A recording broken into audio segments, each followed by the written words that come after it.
Namaskar. Hello and welcome to PGurus channel. I'm your host Sree Iyer. Joining me now is JVC Sreeram. We're going to talk about the polling that took place in Madhya Pradesh, I think 1 round, and Chhattisgarh, probably 2 rounds. And also, what are the prospects of various parties in Telangana? So let's now welcome JVC Sreeram. JVC Sreeram, Namaskar. Welcome to PGurus channel. Namaste, sir. Sir, you have been personally on the ground in Chhattisgarh. I think you may have gone to various parts of Chhattisgarh, the tribal belt, the non-tribal belt. Overall, your impressions about what you saw. I saw something else that you sent me with a very seasoned reporter. Basically, that person said something. I don't want to say anything at this point of time, but I kind of got the idea of what is happening. JVC, your readings, is there a surprise in store for Chhattisgarh? See, I traveled to different parts of Chhattisgarh. Chhattisgarh went for polls on 2 phases. The first phase was on November 7th, which was basically Naxalite affected or the left-wing extremism affected areas of 20 constituencies. And on 17th, the remaining 70 constituencies. So I had predominantly traveled to Raipur, the belt around Raipur, like Baloda Bazar district and Raipur district. And after that, I just moved towards the north because that is where the significant action is taking place, like say Ambikapur, or for that matter, Bharatpur, Sonat, or Prem Nagar, or for that matter, Kota, Marwahi. So all these places are very important and significant places. So, Mr. Iyer, if I had to put it across in a very simple manner, you land in Raipur, you go to any person and ask them who is forming the government. The answer would be spot on Congress. This is the answer you would get from 7 out of 10 people. So as a result of which, if you have to just probably touch upon the urban parts, anybody would just come back and say, hey, Congress is coming back. Probably it's a question of 60, 65, 70, because that is what is the feel you would get. Now, if I were to do a dipstick survey, which typically many of the agencies do, which even I do, even in Telangana, we are commissioning from today. So what we would do is we'll have a few questions asked, and our survey team will go to and hit the field and go to the ground and ask those questions, and 5-6 questions. And if you get that kind of an analysis done, or an opinion poll or exit poll done, you would typically know that Congress is forming the government. But therein lies the underlying message. If you were to engage in a conversation with the voter, go deeper, ask him or her certain important questions. Questions like, which way do you think the youth of Chhattisgarh are voting? What is the narrative or the issue among youth? Which way you think the government employees are voting? Which way do you think the women are going to vote? What about the small farmers and the big farmers? What about the migrant? No, I couldn't say migrant because people who have moved from, because Chhattisgarh is a place where you will have a lot of Sindhi population, you will have a lot of Odia population, you will have a lot of Biharis coming and working there. You will have a very big chunk of Bengali population. So you try to do a deep dive. God and devil both lies in the details. Now you will get a different kind of a response. I will give you a typical example. We were just going out of the Raipur. We're going to a place called Kasdol. On the way is Baloda Bazar. As we were crossing one of the places, the poll officials came and wanted to search our car. So I just opened and showed my press card, and they said, no, go immediately. No checking, you can proceed immediately. And one of the election officials immediately came to me and said, can you drop me at Baloda Bazar? I said, pleasure, get inside. So when he got inside the car, I asked him, so, kaisa chal raha hai? Chunav, kaun jeet raha hai? Congress jeet raha hai, boss. Then I asked these questions, drilling down. How are the large farmers voting? He said large farmers are voting definitely with Congress because loan waiver is a big thing, and loan waiver has happened pretty successfully. So what happened to the small farmers? He said small farmers, I don't think they would be voting en masse to Congress. There will be a little bit of movement here and there because they do not have big debts and they have not got big benefits. They have seen also the bigger farmers getting benefits. They always tend to compare the small and big. This is a new thing which is happening in the country, where even though you give somebody something, the other side starts measuring, am I getting enough? or is the government favoring there? These are small narratives. Then I asked him about the government employees. He said 90% BJP saath hai, because protest after protest after protest. Youth, they said youth is definitely not going to vote for Congress predominantly, basically because the jobs have not been given as promised, and more importantly, the exams have not been conducted on time. This is another thing which is a running narrative, not just in Chhattisgarh. It is running in Rajasthan, it is running in Telangana. This government exam, the PSC, Public Service Commission, State Public Service Commission exams, these are states which have not conducted, as a result of which the youth perceive that they have been deprived of the employment opportunities and COVID had affected. And these are significant, very significant narratives. Then I asked about the women, because if I'm right, the day just after the day of Diwali, I was traveling. I went on Diwali day.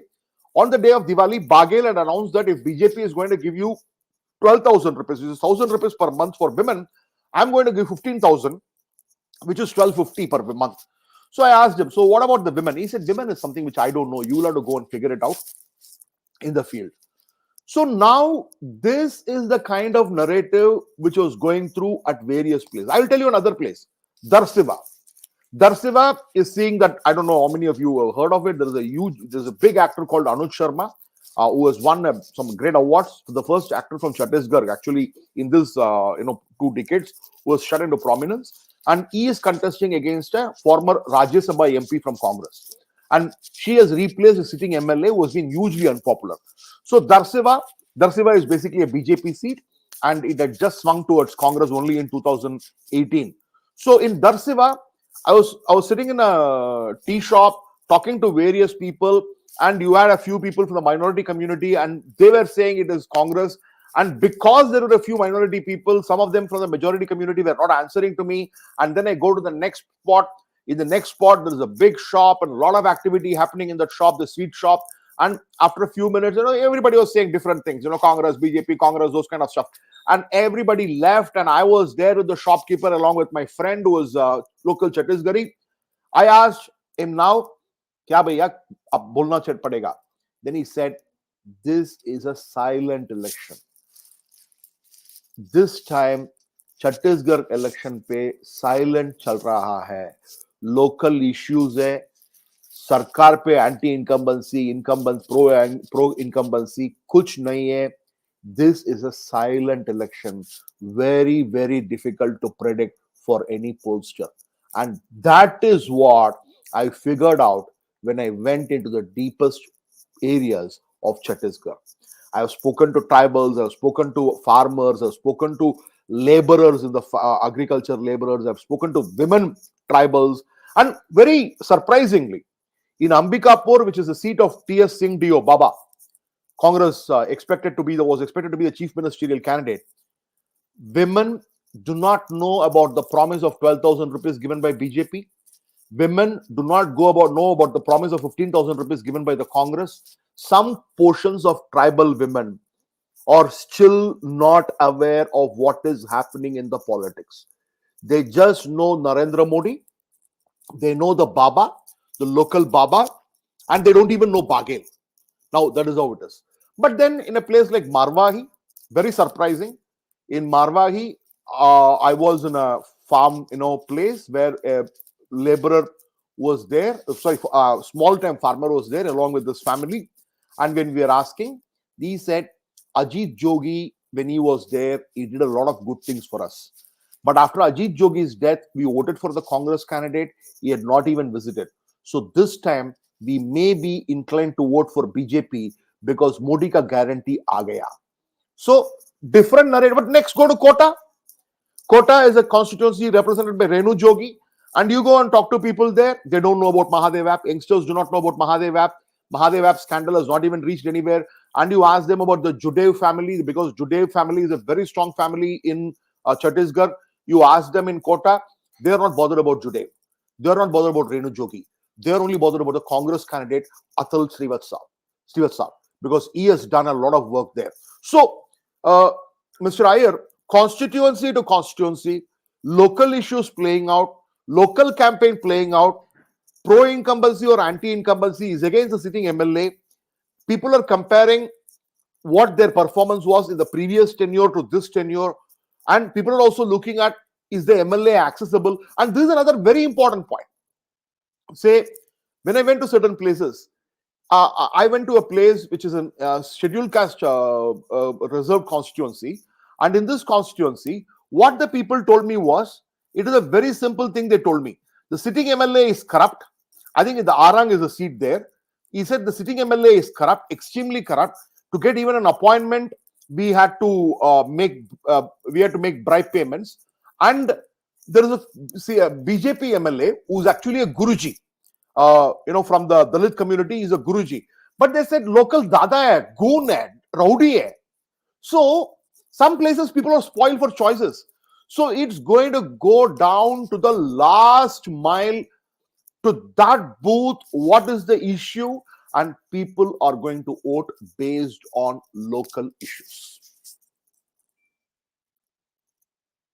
I think you're mute, Mr. Iyer. I beg your pardon. Thank you for that. So Chhattisgarh is up in the air. So we'll just say it's a silent election. How are the prospects of various parties in Madhya Pradesh? So, okay, Madhya Pradesh also have traveled. I've not traveled as extensively in Madhya Pradesh as much as I've traveled in Chhattisgarh, because I felt Chhattisgarh was definitely and I went there as a political student, Mr. Iyer. I have to be honest with you, because how can an election which had, a state which had elected BJP in 2003, 2008, 2013, and then come 2018, and the party suffers a 10% slump. 10% slump, you don't see much. And then there is a gap of 10%, but at the same time, the bulk of that votes which have gone out of BJP had not gone to Congress, because Congress had not gained 10%. Congress had hardly gained 2%, which means the anti-BJP vote had got splintered to BSP, to local parties, to JCC and other parties. JCC is Jogi Congress. So eventually Congress made it to 67. Now, a number of swing seats which are there were 23 seats which do not vote for the incumbent MLA every time they change hands. So I want to see what is this state looks like. I've been there before, but what is that election happening in Chhattisgarh? I went there purely as an enthusiast, as a student, not as a psephologist. I didn't go there for anything else. I want to learn. I want to learn why a state is voting like that. And there are amazing learnings. To tell you, in Madhya Pradesh, I think the Madhya Sreeram, Pradesh, one question. Yeah. You have some PowerPoint slides. Yeah. Which state are they? Are they Madhya Pradesh or Chhattisgarh. So you want to go over those now? I will just come to Madhya Pradesh because we have just started off, and then I will come to Chhattisgarh, and I'll tell you what is the big narrative difference between the two states. Okay. Madhya Pradesh, the fight is not between BJP and Congress. The fight is between 𝗤𝙗 Bena Yojana versus fatigue. Simple. Chauhan has given 1,250 rupees per women. Women have come out and voted in large numbers in Madhya Pradesh. At the same time, people are bored of seeing Chauhan ji as a chief minister for a long time. Okay, almost from 2006 he has been the CM, but for the gap of around 18 months.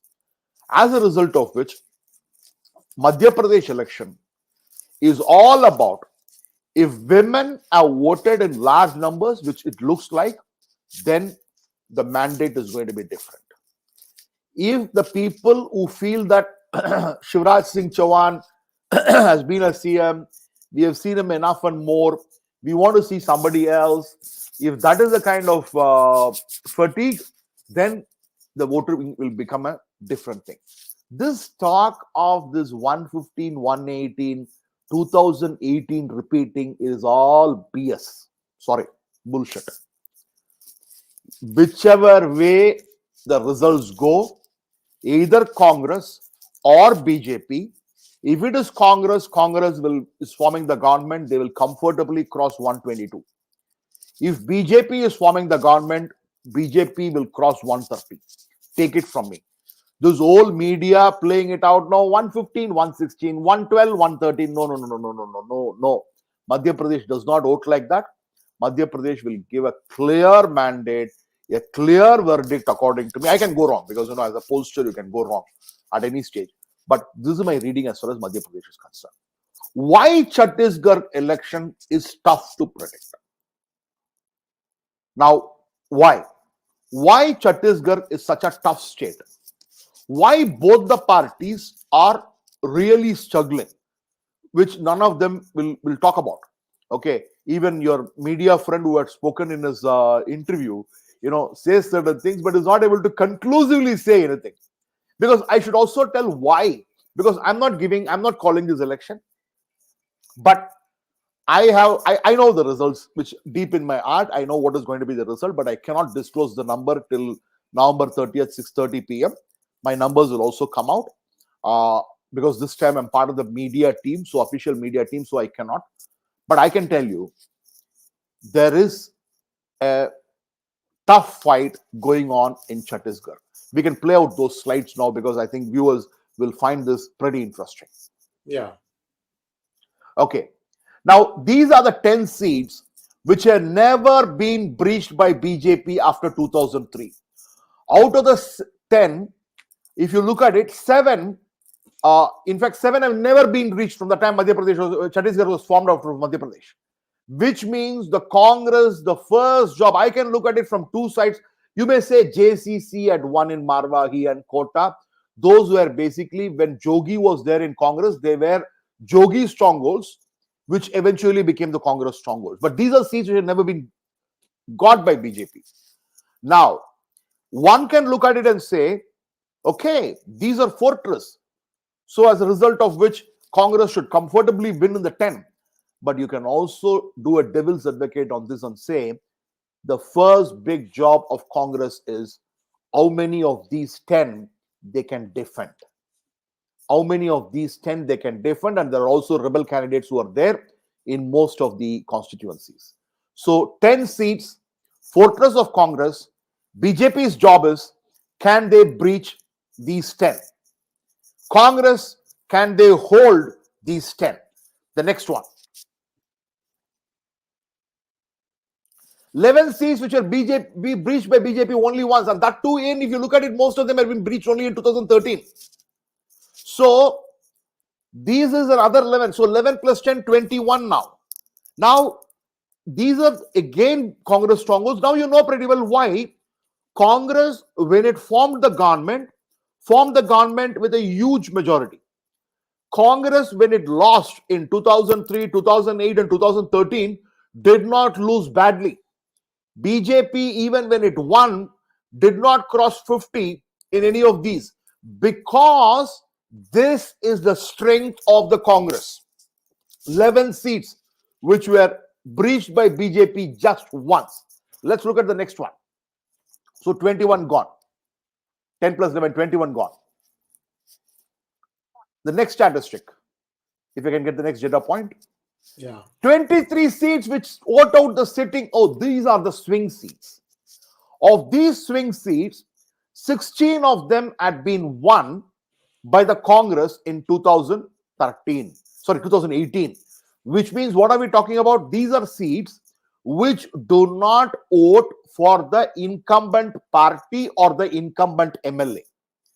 So another big job in the hands of the Congress is, they would have to defend 16 of these 23 seats. And not even 16, I would say even Dantewada. Dantewada voted for BJP. The candidate got killed by the Naxalites. And in a bypoll in 2019, the Congress won. So add one more. Khaira Garg. JCC won, but the candidate died, and eventually it went to Congress. So if it is a swing seat, so 16 plus 2, 18, which eventually means 18 seats which oscillate like a pendulum. Each election is now up for grabs for the BJP. Next slide, please. Next slide will also be showing the 1 to 12. Yeah, 1 to 12. These are the things. So you look at these things. So it can swing either ways. Or the pattern will come to a halt now. That this will come to a halt now. The last one, I think the last but one. It is 8. I should add one more seat for this. 8 strongholds which BJP lost in 2018. These are, like say, these are seats which have never been won by the Congress, but swept by the Congress tsunami. Congress, 𝗤𝙬𝙖𝙩 is also there, what I talked about in terms of the actor. So you have some very important seat here. Jashpur, very important seat. Bilaspur, right in the city, town, very popular in industrial, trading town, I can say. 𝗤𝙤𝙤, in the borders of Raipur. Just get out of Raipur, you will have 𝗤𝙤𝙤. So another one more seat is also there. So 8 BJP strongholds lost in 2018. They have a tremendous organization. So Sreeram, you're talking about then, I've already concluded that BJP is going to win this election. No. Both Congress and BJP have a very tough task on their hand, because the final slide is coming now. Congress needs to protect its 10 bastions, which had been won by Congress from 2008 without losing. Another 11 seats they had lost just once in the last 4 elections. They have to defend it. 23 swing seats, which vote out the incumbent party, and MLA of which the Congress party, now this has become 18 now. They needs to be defended. So 23 plus 18, 41 seats Congress have to defend and protect. Then Sreeram, BJP is winning. No, not so easy. I'm not saying BJP cannot win, because the margin of defeat of the BJP has been extremely high. Like, I go to a place, a Kasdol, there is a rebel candidate from Congress. Congress candidate has come from Raipur Gramin. BJP has fielded a local candidate, is a good candidate. Wherever I went in Kasdol, there was a momentum for the Congress rebel candidate. Congress candidate face is also not seen, but BJP has lost in 2018 by 48,000 votes. Mr. Iyer, to swing 48,000 votes in your favor in a constituency which has probably 2.2 lakhs votes is not easy. Would you agree with me on that? Because absolutely, the mountain they have to climb. So what was the reason for that? What was the reason for the discontentment? Why did BJP lose so big? Raman Singh. There was a huge discontentment against Raman Singh. Some of the promises he could not deliver. Expectations were very high, because from 2003 to 2013 or 14, I would say 2004 to 2014, BJP ruled the state when Congress was in power in the center. In 2014, when Modi ji came to power, the expectation of the people that both the center and the state is ruled by BJP, as a result of which they expected faster development, which did not happen. The MLAs became inaccessible, they became corrupt, and as a result of which, the manifesto released by the Congress was amazing. They promised a lot of things which they could not deliver, including mobile phones to youth, jobs, loan waiver, dole outs, all those things, as a result of which Chhattisgarh was lost by BJP very badly. I don't think in a recent election BJP had lost an election so that badly.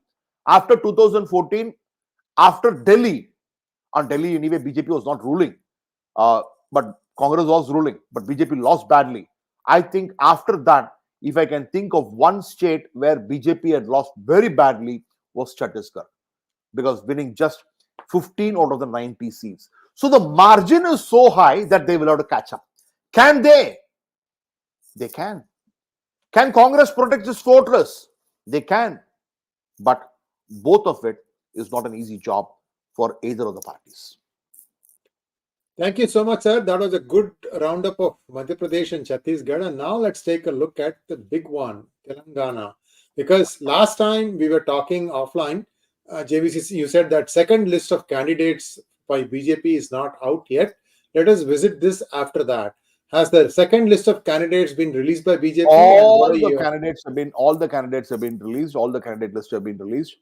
BJP as last, the constituency where I am living, where Annamalai is visiting today, Srilingampalli, the candidate was given the B form at the last hour. That is 9th of November, they said you are the candidate. 10th of November was the last date for the filing of nomination, and he went and filed the nomination. And the constituency is very big, more than 7 lakhs voters. It is as good as 3 assembly constituencies, Sriligampalli.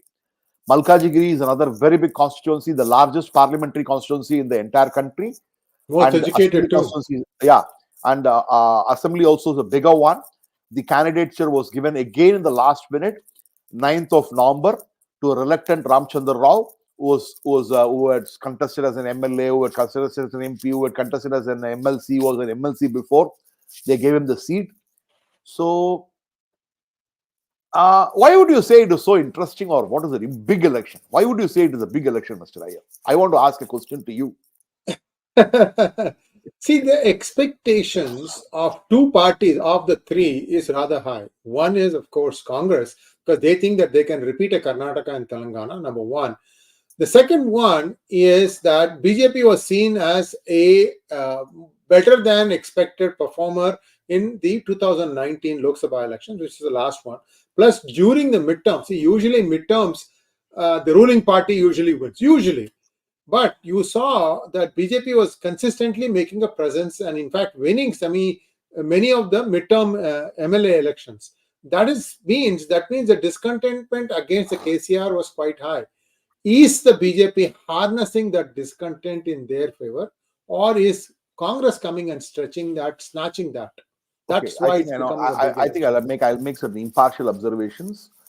Anybody has any problem with my observations, kindly log off, because what I'm going to say may not be music to palatable. Some of the BJP supporters. Okay, so I don't think BJP is anywhere in the picture. I don't think BJP is coming anywhere in the picture. Is not even fighting to be the second largest opposition party.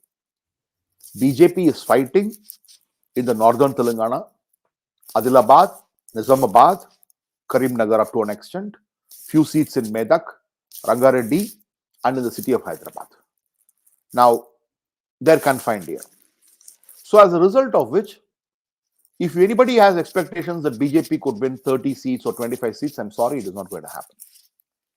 BJP is in serious contention in 30 seats. BJP can get more than 20,000 votes only in 40 seats. So, 40 out of the 119 seats is where the contest is. BJP is in a fighting chance to get sizable number of votes. So, and the contest is tripolar is a myth. Why it is a myth? Where BJP is strong in districts like Nizamabad and Adilabad, Congress may not be very strong. So it could end up as a bipolar fight. Where Congress is strong in places like Khammam, Nalgonda, Warangal, maybe 2 or 3 seats, BJP may have a fighting chance. These places, BJP is not there. So as a result of which, predominantly in the northern segment, the fight could be BJP versus the BRS. In the Khammam and some of the southern districts, the fight could be between Congress and the BRS. So, and there are places where the fight could be between MIM and BJP in the old city. Now, when the contest is between MIM and BJP, most of the places MIM wins, because the Muslim votes en masse goes to MIM, and some of the Hindu votes get divided, because BRS will also put up candidates, Congress will also put up candidates. So as a result of which, and these 2 parties will be in the 3rd and 4th position. So as a result of which, Congress, as of today, I don't think Congress is in a position to harness the anger against KCR, because they may not have an infrastructure good enough and capable enough where they can take on BRS in some of the districts and put up a fight and win. Having said that, if the anger against KCR is unprecedented, which I would know only when I hit the field, which I'm going to do it today. We're commissioning the survey today. So if the anger against KCR is going to be huge, then it doesn't matter. Because we have to find out whether the voter, when he goes to the booth, is he going to give a positive vote for a particular party, or is he sending a message to BRS? If he's sending a message to BRS, then he will look at who can beat BRS. Okay, in Karimnagar, BJP can beat BRS, so I'll vote for BJP. In Hyderabad, in Sanat Nagar, Chennareddy's son can beat BRS, so I'm going to vote for BJP. Probably in Chennareddy's son is in BJP? Yeah, Chennareddy's son is in BJP, Shashi Reddy. Wow, that's a first. Okay.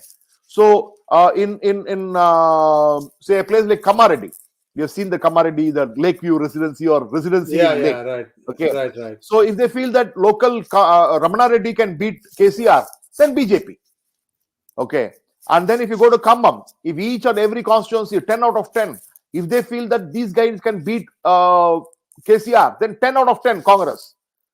Nalgonda, 12 out of 12 Congress. So are we going to witness that?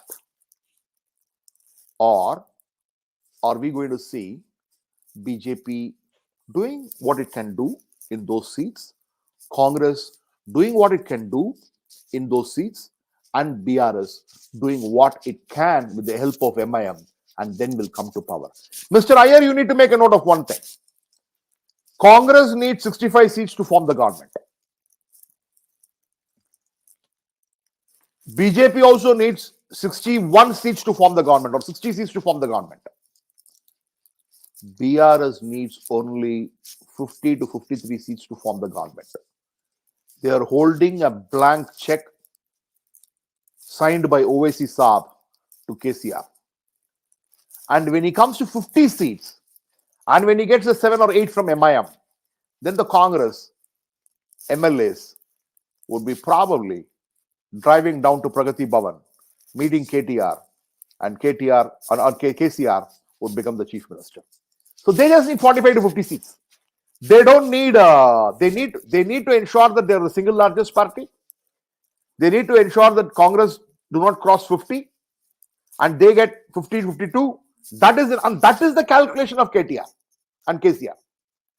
Their calculation is, we can't lose so badly that we end up with 40, 45 seats or 35 seats. So as a result of which we are in the game. We don't need.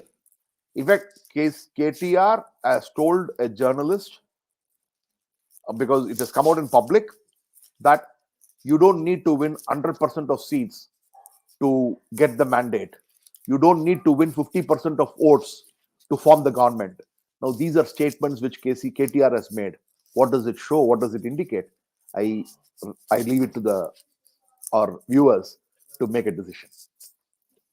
Thank you so much, JVC, and good luck with your survey, and hoping to see you back with some updates, maybe closer to December 3rd. December 2nd is the last round of polling, right? No, November 30th is the last round of polling. November 30th, 6:30 p.m. we will come out with, because the elections have happened in Mizoram. 2 phases of elections have happened in Chhattisgarh, which means it's concluded. Madhya Pradesh went for polls on a single phase, and Rajasthan would go for a single phase poll on 25th, if I'm right. And November 30th is Telangana. And November 30th by 6:30 p.m. I would be there in the national channel from 5 p.m. To decipher the exit poll. Awesome, sir. And if you can maybe send some data our way, we'll be happy to kind of highlight our viewers what we think is going to happen. I know that I can't compete with the national channel, plus the national channel. You are a very recognized face, and you're holding your own. I'm seeing a lot of the TV debates where you are able to, use the data to very extreme good precision to decimate the other side's ideas. So more power to you, bro. Thank you. It's always good to see dharma win and truth win. It doesn't matter. Truth can be sweet or bitter. It depends upon who is swallowing it. So thank you so much, sir. Viewers, please like, share, and subscribe to our channel. Don't forget to click on the bell button for notifications. Namaskar. Namaskar.